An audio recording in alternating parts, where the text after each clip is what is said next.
Baik, seperti biasa teman-teman sekalian, di hari Kamis terkadang kita offline, terkadang kita online, tergantung kondisi dan keadaan.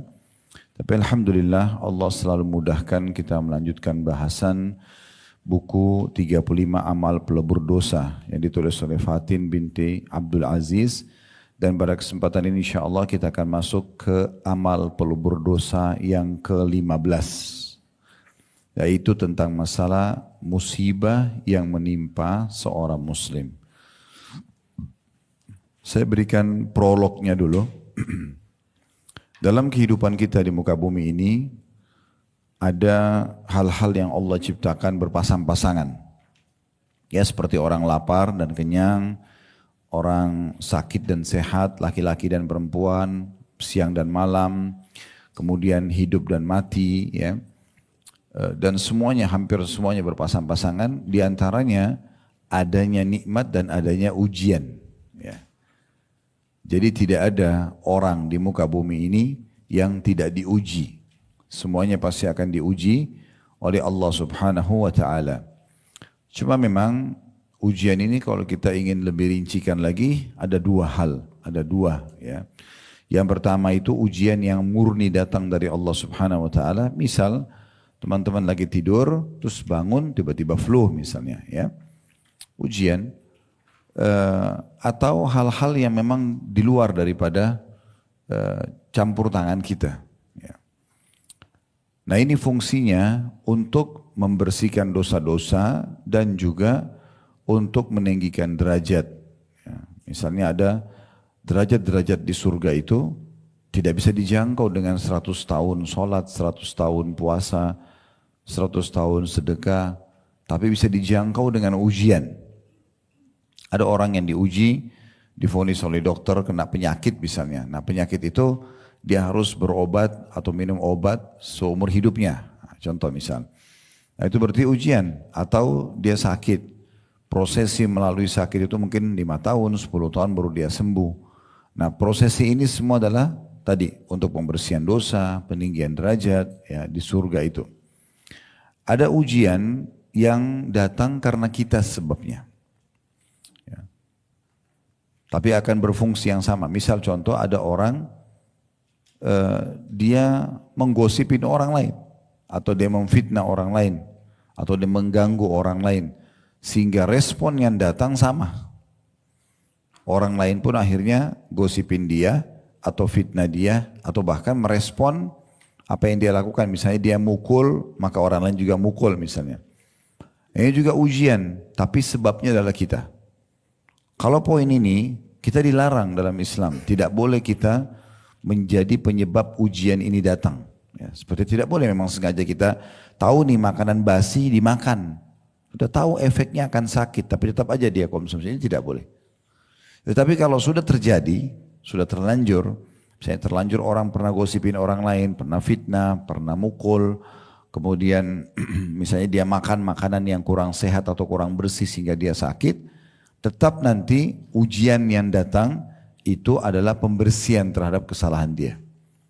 Pembersihan terhadap dosa-dosa. Jadi nanti dengan respon yang terjadi itu akan jadi pembersihan dosa dia. Dan orang yang sudah diuji oleh Allah Subhanahu wa Ta'ala seperti ini di dunia, insya Allah nanti di akhirat tidak diuji lagi. Karena sudah ada balasannya di dunia. Nah, seperti itulah ya. Nah, di sini ada konsep yang sangat baik dalam Islam yang kita diajarkan. Kalau nikmat sedang melimpah, solusinya agar nikmat itu tetap bertahan, bersyukur. Ya. Habis makan yang enak, habis minum yang enak, apa sajalah. Istirahat yang cukup, harta yang melimpah, apalah, kesehatan dan seterusnya. Kita mengatakan Alhamdulillah. Nah, itu adalah perintah Allah SWT agar nikmat itu bisa bertahan. Ya.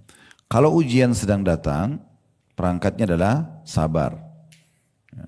Dan sabar ini artinya menerima keputusan Allah, kemudian ikhtiar mencari jalan keluar. Ya. Kita bangun pagi tadi, flu. Nah, di sini kita harus sabar. Apa itu sabar? Sabar kita terima dulu. Oh, Allah lagi uji saya. Karena biar kita ngomel-ngomel, tetap aja kita flu. Nah, gitu. Maka kita sabar. Bagaimana caranya? Terima itu. Allah lagi uji saya. Kemudian kita ikhtiar, kita minum obat, minum teh hangat, misalnya istirahat yang cukup, kemudian kita sembuh. Nah seperti itu ya. Nah ini harus ada ya, syukur dan sabar ini adalah dua sayap kehidupan kita yang bisa membuat kita stabil jalan. Nah, jadi ibarat kalau pesawat itu dua-dua sayapnya normal, maka akan aman perjalanannya. Nah seperti itu. Jadi tidak bisa Bapak Ibu sekalian, kita kalau ada nikmat bersyukur, tapi kalau ada ujian kita berkeluh kesah. Seperti ibaratnya pesawat cuma punya satu sayap saja. Ya. Tidak bisa juga kita kalau lagi diuji, miskin, susah hidupnya, dia sabar. Tapi begitu Allah bukain rezeki, malah kufur kepada Allah. Tidak bersyukur. Jadi kita harus berada di antara keduanya. Ya.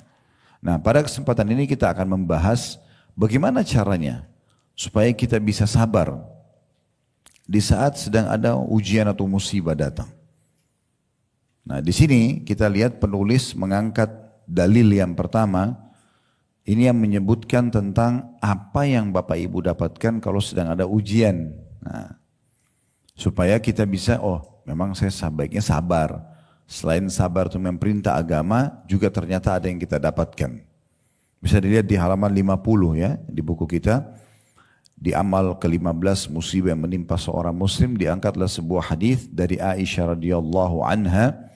Dia berkata Rasulullah sallallahu alaihi wasallam bersabda, "Ma min musibatin tusibul muslima illa kaffarallahu biha anhu hatta syaukati yushakuha." Tidak ada satu musibah pun, kecil ataupun besar, ya, sederhana ataupun berat, yang menimpa seorang muslim, kecuali Allah akan menghapus dengan musibah atau ujian itu dosa-dosanya sampai duri yang menusuk dirinya. Hadis diriwayatkan oleh Bukhari. Jadi artinya semua nih, ya, apapun yang sampai kepada kita, maka yang kita tidak suka, tidak nyaman dengannya, kalau kita bisa menerima sebagai ujian dari Allah dan kita bersabar, sabar sekali lagi terima dulu. Jangan berkeluh kesah. Oh ini Allah lagi uji saya. Sebagaimana kalau nikmat sedang ada kita bersyukur. Kemudian baru kita ikhtiar mencari jalan keluar. Saya sudah kasih contoh tadi kalau kita bangun tidur sakit. Terima dulu, nggak usah keluh kesah. Ya. Maka akan menjadi pembersihan dosa-dosa kita. Nah ada hadis di bawahnya itu lebih rinci. Kita bisa lihat di situ. Hadis yang kedua dalam buku kita ini. Dari Abu Hurairah radhiyallahu anhu diriwayatkan bahwa Rasulullah sallallahu alaihi wasallam bersabda, "Ma yusibul muslima min nasabin wala wasabin wala hammin wala hazanin wala adza wala adhan wala ghammin hatta syaukati yushakuha illa kaffarallahu biha min khatayahu." Ini lebih rinci ya, perhatikan, tidak ada sesuatu pun yang menimpa seorang muslim. Nah, supaya orang tidak bertanya lagi, apa itu sesuatu ya Rasulullah? Maka Nabi SAW merincikan. Walaupun sederhana, baik berupa letih. Siapa yang dari kita yang tidak pernah letih? Pasti letih. Kalau kita beraktivitas, kita capek ya. Capek itu, kalau teman-teman terima sebagai ujian dari Allah, jadi pembersihan dosa. Dan dia tidak bisa membersihkan dosa kalau diikuti dengan satu perbuatan dan sikap. Keluh kesah. Makanya ada satu pola kita di Indonesia yang harus kita ubah. Selalu mengucapkan kalimat aduh. Ya. Jadi kalau capek sedikit, aduh capek. Alhamdulillah capek. Karena memang dengan letih itu, ya, kita bisa menikmati istirahatnya, dan juga jadi pembersihan dosa. Iya kan? Saya pernah kasih contoh kalau masih ingat Bapak Ibu sekalian. Seperti lapar, haus, capek. Kalau kita tanya semua orang, apakah Anda mau lapar, Anda mau haus, Anda mau capek? Pasti jawabannya enggak. Iya kan? Tetapi kita lupa. Perangkat-perangkat ini Allah datangkan justru untuk menguji seorang hamba dan memberikan kenikmatan. Karena dengan lapar kita bisa nikmati makanan. Ya. Dengan haus kita bisa nikmati minuman. Ya. Dengan capek kita bisa nikmati tidur itu. Ya. Orang kalau lapar tuh walaupun cuma nasi sama sambal, lahap sekali makannya. Tapi kalau kita lagi tidak lapar, ibu lagi nggak lapar, bapak lagi nggak lapar, kemudian ditanya mau makan apa, kita masih mikir apa ya, karena lagi nggak lapar. Tapi kalau lapar, kita nggak akan berkeluh kesah, kita tidak akan lagi berpikir mau makanan ini. Sekarang yang penting laparnya hilang deh. Nah, itu juga dengan haus.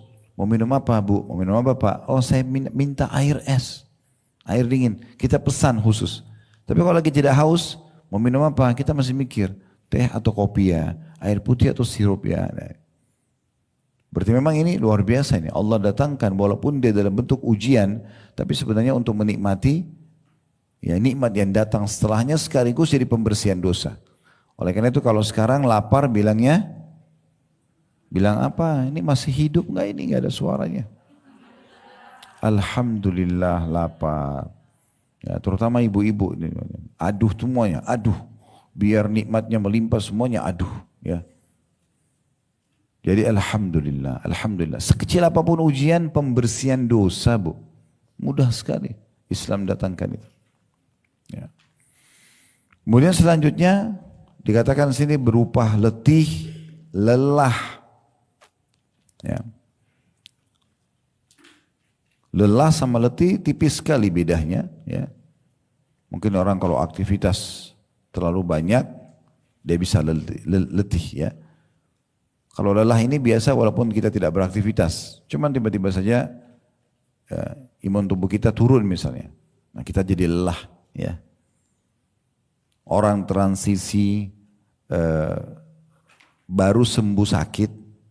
Biasanya dia untuk pulih kembali full kepulihannya, dia lelah itu ya, ada lelahnya. Semua itu juga sama. Kemudian yang ketiga, sedih. Ya. Semua orang pernah sedih. Yang penting Islam datang mengajarkan kepada kita jangan berlebihan. Ya. Apalagi kalau cuma urusan dunia. Sedih itu paling tepat kalau dalam agama. Dia berada di poin nomor 1. Ya, dan boleh Bapak Ibu di situ berlebihan kalau luput dari kita kesempatan ibadah kepada Allah. Misalnya Bapak Ibu biasa sholat malam, kemudian tadi malam ketiduran, lewat, di situ boleh kita sedih. Kita sedih kenapa nggak sempat mengerjakan, supaya ini jadi cambuk dan pemicu kita ingin kerjakan di waktu lain. Atau kita sedih karena diri kita terjerumus dalam dosa. Dan khawatir Allah menghukum. Nah itu boleh. Tapi kalau sedih karena kehilangan sesuatu yang duniawi, maka ini tidak dibolehkan dalam Islam. Tidak disarankan bahkan. Ya. Kalau ada satu benda kita yang hilang, urusannya urusan dunia, kehilangan handphone, kehilangan benda segala macam, kita boleh ikhtiar mencarinya, ya, mungkin melaporkan, tidak ada masalah. Tapi jangan sedih, nggak usah sedih dengan itu. Ya. Karena memang kita nggak perlu mengarahkan potensi sedih kita pada hal-hal yang sepele urusan dunia itu. Ini idealnya dalam Islam. Tapi kalau ada orang sama sebenarnya sampai pada tingkat seperti kita kehilangan kerabat. Ya. Sedih biasa saja, tidak usah berlebihan. Ya. Nabi Muhammad SAW melalui orang-orang yang dicintai dalam hidup beliau meninggal. Istrinya Khadijah. Kemudian anak beliau ada 7, ya. Dari 7 orang ini 6 orang anaknya meninggal di masa hidup beliau. Cuma 1 yang hidup setelah Nabi SAW meninggal. 3 anak laki-lakinya Al-Qasim, kemudian Abdullah dan Ibrahim meninggal di masa hidup Nabi Muhammad SAW.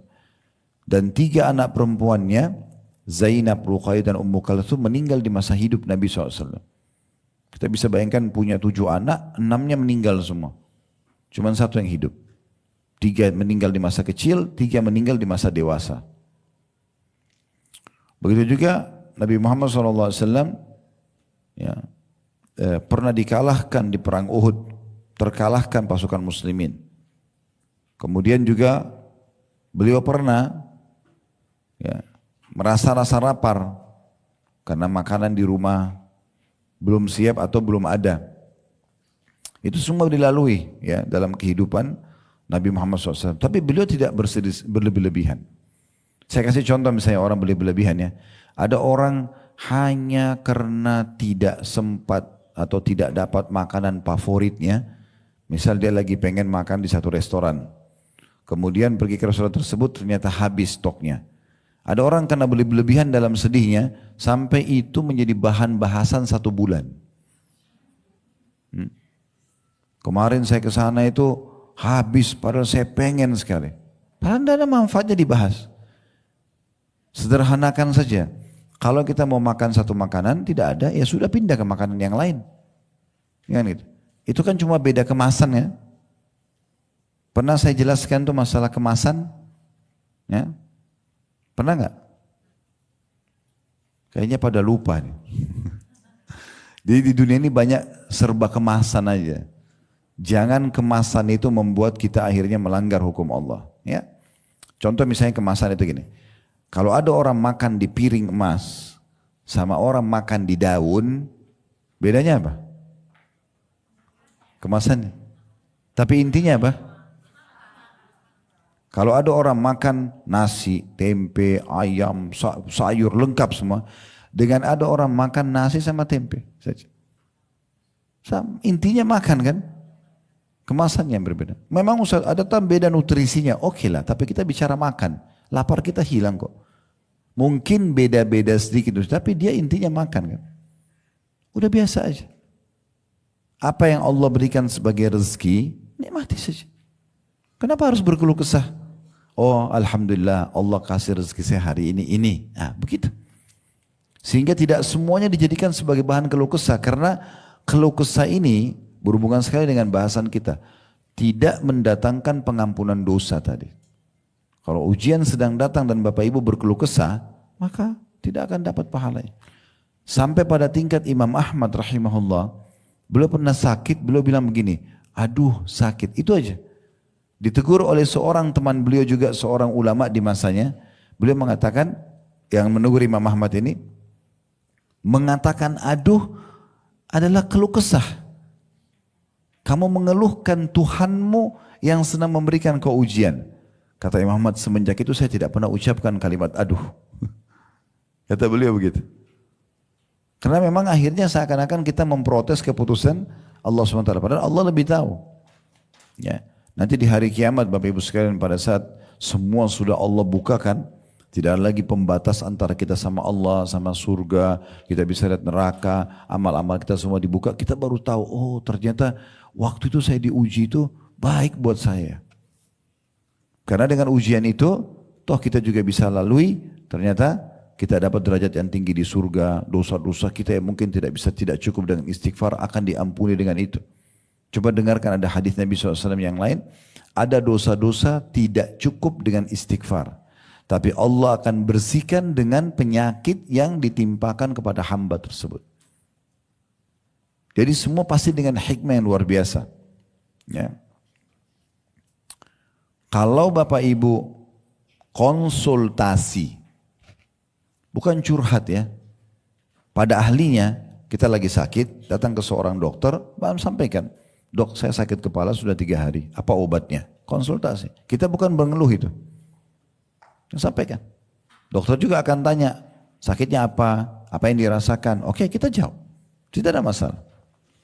Tapi kalau kita flu, satu kampung tahu kalau kita flu, semua orang yang kita temuin, saya flu. Ini seperti mengeluhkan Tuhannya.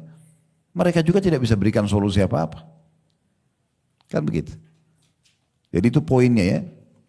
Untuk mendapatkan keutamaan ini kita harus jeli. Itu rasa sedih. Kemudian setelahnya duka. Ya.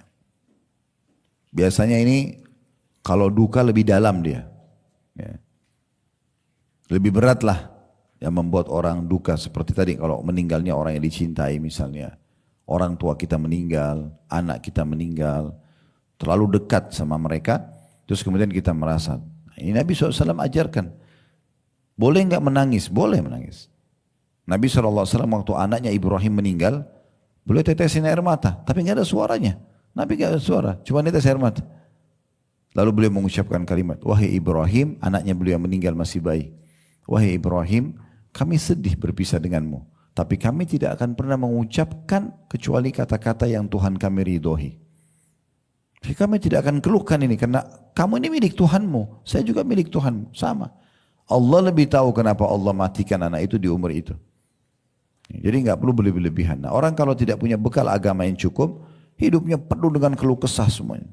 Semuanya salah. Dan ini berbahaya kalau Bapak Ibu sudah mulai dengan bibit kecil saja, selalu diisi dengan keluh kesah, semuanya kita akan keluh kesahkan. Ya. Jadi usahakan teman-teman sekalian kita konsultasi ya pada ahlinya. Sama dokter, dok saya sakit ini, obatnya apa? Silakan check up ini, silakan dicek ini, baik kita ikutin, selesai. Dan ahlinya, yang lain tidak perlu. Konsultasi agama pada ahlinya. Kalau curhat, menceritakan panjang lebar segala macam, itu kepada Tuhan, Allah subhanahu wa ta'ala. Coba mulai sekarang resep ini ya, ada masalah yang dianggap berat, jangan curhat sama manusia, percuma. Kalau kita curhat pada orang yang mencintai kita, kayak kedua orang tua kita misalnya atau pasangan hidup, kita hanya tambah beban buat mereka. Kalau kita cerita pada teman-teman yang atau musuh kita, mereka tambah gembira. Kan gitu. Terus gimana caranya? Wudu, sholat 2 rakaat. Sujud, tuangkan semua dalam sujud kepada Allah. Nangis gak apa-apa. Ya Allah, sebagaimana Engkau ujikan ujian ini, jadikan ini pembersihan dosa-dosaku, penambah derajatku. Mudahkan hambamu bersabar menerimanya dan juga berikan jalan keluarnya. Begitu. Ada satu ulama namanya Sufyan Ats-Tsauri rahimahullah, seorang ulama tabi'in di Mekah. Beliau itu punya masalah apapun sujud. Wudu, sholat, sujud. Dan tidak angkat kepalanya sampai dia tuangkan semua kepada Allah. Selesai masalahnya. Kalau kita mutar-mutar ke manusia kiri kanan, gak ada solusinya. Yang ini kasih jalan keluar gini, yang ini kasih jalan keluar begini. Apalagi kadang-kadang orang konsultasi pada pihak yang salah. Dia punya masalah rumah tangga, konsultasinya sama orang yang gagal rumah tangga. Ya akan diajar sama lah. Kan gitu. Gak bisa. Keliru. Konsultasi, cerita sama temannya yang gagal kuliah. Maka dia juga akan sama. Gak bisa gitu. Jadi harus tepat. Yang terbaik adalah kalau orang curhat kepada Allah SWT. Coba pakai resep ini. Masalah apapun langsung kepada Allah SWT. Banyak di antara kita menjadikan Allah Tuhannya itu nomor ke-30. Semua orang-orang sudah konsultasi sana sini. Nanti sudah mentok gak bisa. Dokter sudah bilang gak bisa sembuh. Udah gak ada lagi yang bisa bantu berikan tambahan investasi modal. Gak ada yang bantu untuk lunasi utangnya. Baru sholat tahajud. Kenapa tahajudnya yang terakhir? Kenapa gak dari awal? Kenapa kita Bapak Ibu sekalian diperintahkan untuk berdoa sebelum memulai aktivitas? Sebelum makan, berdoa. Sebelum minum, berdoa. Sebelum pakai pakaian, berdoa. Sebelum keluar rumah, berdoa. Sebelum biologis, berdoa. Berdoa semua. Supaya Allah dulu kita libatkan, baru kemudian kita aktivitas. Nah seperti itu. Selanjutnya dikatakan di situ, sakit. Ya. Sakit apapun ya. Dari hal yang kecil sampai sakit yang berat, semuanya sama. Ya. Tadi sudah saya berikan solusinya, konsultasikan dan beri ikhtiar maksimal. Bahkan kata Nabi SAW, ya, Allah tidak turunkan penyakit kecuali Allah turunkan bersamanya obat. Ya. Maka berobatlah wahai hamba-hamba Allah. Ya. Kita juga tidak boleh teman-teman ya, jangan fahami sabar itu begini. Saya lagi sakit, yaudahlah saya sabar aja, duduk manis, nggak konsultasi dokter, nggak minum obat, ya udah kalau mati nggak apa-apa, sembuh juga kalau nggak sembuh nggak apa-apa. Ini keliru, ini bukan sabar. Ya, ini bukan sabar. Keliru, dalam Islam tidak seperti itu. Kita disuruh oleh Nabi SAW ikhtiar, mencoba. Ya, ujian ini akan jadi pembersihan dosa-dosa. Selanjutnya dikatakan kesusahan, kesusahan apa saja, ya, gangguan apa saja. Pernah ada satu orang, seingat saya nama beliau, kalau tidak salah Sa'id bin Musayyib rahimahullah, beliau pernah digibah, digosipin orang. Pas orang itu lagi gosipin dia di satu tempat, ada murid dia yang mendengar gosipan itu. Datanglah murid Sa'id ini ke tempatnya beliau, lalu mengatakan, si fulan itu baru menceritakan atau menggosipin Anda. Kebetulan beliau ini baru saja beli kurma yang masih ada tangkainya. Kurma yang masih segar dan ada tangkainya. Pada saat itu beliau tidak jadi makan, dibungkus kembali, baru dibuka, dibungkus kembali, lalu beliau bilang sama muridnya, antarkan kurma ini kepada orang itu, orang yang gosipin saya. Sampaikan salam saya dan bilang terima kasih karena sudah berbagi pahala kepada saya. Sebagai balasannya kurma ini buat dia. Jadi mereka memahaminya, kalau ada gangguan dari orang, itu berarti kesempatan. Kita dapat pahala. Dan kalau dia tidak minta maaf, pahala dia juga akan menambah lagi ke pahala kita. Itu transfer pahala yang luar biasa. Senyum-senyum aja, kalau ada yang gosipin tidak usah marah, tidak usah tegang. Nanti keriputan gitu. Jadi pakai krem apapun tidak bisa sembuh. Karena emosional terus. Ya. Kemudian di sini dikatakan, Nabi SAW menutup hadisnya dengan hal yang paling kecil. Beliau mengatakan, hatta syaukati yushakuha illa kaffarallahu biha min khatayahu. Sampai duri kecil yang menusuk tubuhnya, kecuali akan jadi pembersihan dosa-dosanya. Jadi semuanya gitu. Ya. Jadi harus dikontrol ya, lisan kita ini dikontrol. Kata Umar radhiyallahu anhu, kalau seseorang itu sedang diuji oleh Allah, kemudian dia menerimanya. Tadi dia bangun tidur sakit, ada orang yang gosipin dia, ada yang fitnah dia, ada orang utang nggak bayar utangnya, dia udah nagih misalnya. Dia terima sebagai bentuk ujian, sambil tetap ikhtiar. Ya. Selama tidak dilarang dalam agama, dia ikhtiar. Maka dia akan dapat pahala, dia akan mudah melaluinya, dan dia akan dapat jalan keluarnya. Kalau orang tidak bisa menerima ujian datang dari Allah SWT, dia akan berdosa karena seakan-akan menolak apa yang Allah takdirkan untuk dia. Dia akan sulit lalui karena selama prosesi dia sakit atau gangguan orang itu, dia terus berkeluh kesah. Dan yang ketiga, dia tidak akan menemukan jalan keluarnya. Nah, jadi coba kita di poin ini penting sekali untuk mempelajari ya. Sederhana tapi sangat besar efeknya kepada realita kehidupan kita sehari-hari. Dan hadis ini hadis sahih diriwayatkan oleh Imam Bukhari. Hadis selanjutnya, hadis Abdullah bin Mas'ud radhiyallahu anhu di halaman 51 ya.